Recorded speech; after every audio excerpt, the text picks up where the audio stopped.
Now I remember, a few years ago, not that many, an organisation that popped out of nowhere called Tire Extinguishers, and they were some splitter group, I would argue, of things like Extinction Rebellion, which I would argue gave birth to Just Stop Oil. And now through Just Stop Oil, I find this called Take Back Power. And they all have similar aspects in the sense that they all deface property. Their excuse for defacing property is going after corporations, but ultimately who pays? Well, you and I, yeah. And in relation to Extinction Rebellion and to some extent Just Stop Oil, people just were dying or having strokes in ambulances because they couldn't actually confidently get across a city.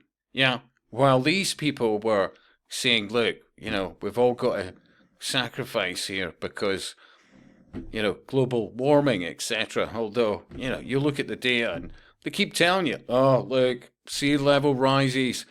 And all you need to do is look at old photographs. That's why they, over the long term, will limit your access to even anything like that. That's why they're so focused on the AI of things, the Internet of Things, and so many other things. But so these organizations, and when you look into the background of them, well, they're international, many in nature, and they're funded by the Soros types and all the rest of it. In fact, when you look at the background, many of them, or the foundations that are funding them, are involved in oil money. But ultimately, it keeps going back to things like Atlas Shrugged, which is basically a story of the fine tuning of the Russian Revolution and the Chinese Revolution and whatever, which was funded by the West through various banks and foundations. And what does it say to the wealthy? Well, you really don't want to be here. While they are destroying Western nations from within, masquerading as the righteous, and remember, Tire Extinguishers, apparently this iteration was going after anybody with a 4x4.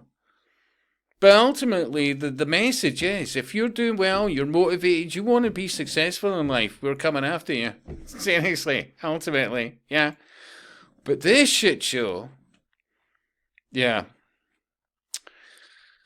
I looked at this and I thought, right, so it's the Ritz. And I, look, haven't been involved in anything to do with the hotel trade since, about 1990, something like that. But, I mean, between 85 and 90, between college courses and various other things, I mean, I had some experience. Place that I've mentioned at least once or twice over the years was what used to be called the North British Hotel, which, it was seen as a well-respected, well-to-do hotel, blah, blah, blah. And the staff there were pretty top-notch, seriously. I mean, I got a job for the duration in there as a hall porter, and I was polite and, I kept fit and at the time was doing bodybuilding, etc. But and what I noticed, every other porter, they could have been wiry little whoever's, but they could fight for fun. Name the martial art, boxing, whatever. But every single one of them in there could handle themselves. People on the door, like those to welcome any guest in there, would usually be ex-army. Head hall porters, usually ex-army. Yeah, but very polite, professional, but great with body language. Absolutely. So, and remember, I'm hold my hands up here. I have no experience of the hotel trade for at least 35 years. Yeah. But when I look at this, I just think to myself, yeah, 33 seconds long on the 3rd of December with 3 bags of horse manure, and under fair use, let me play you this.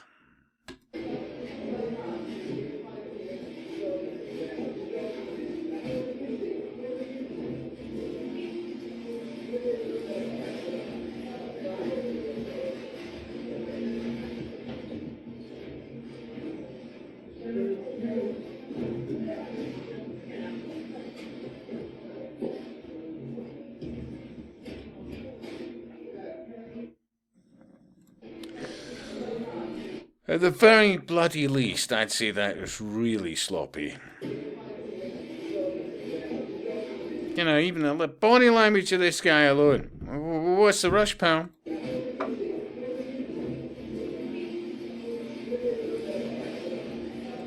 Just...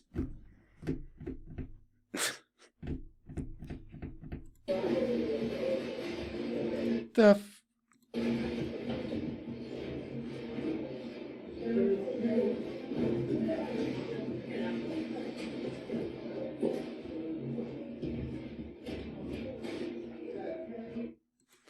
I just think this ties back into Atlas Shrugged. I really do. Absolutely. In fact, I said as much. Didn't get a lot of, but this is straight out of Atlas Shrugged.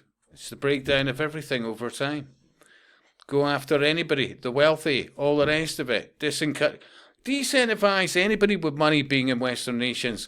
What the fuck is that going to do to the tax situation when you think about it? Seriously. You've gone after every aspect of wealth. London, God forbid you have a bloody decent watch on, all the rest of it. Why would you be in countries like that? This is deliberate and by design. Yeah, seriously.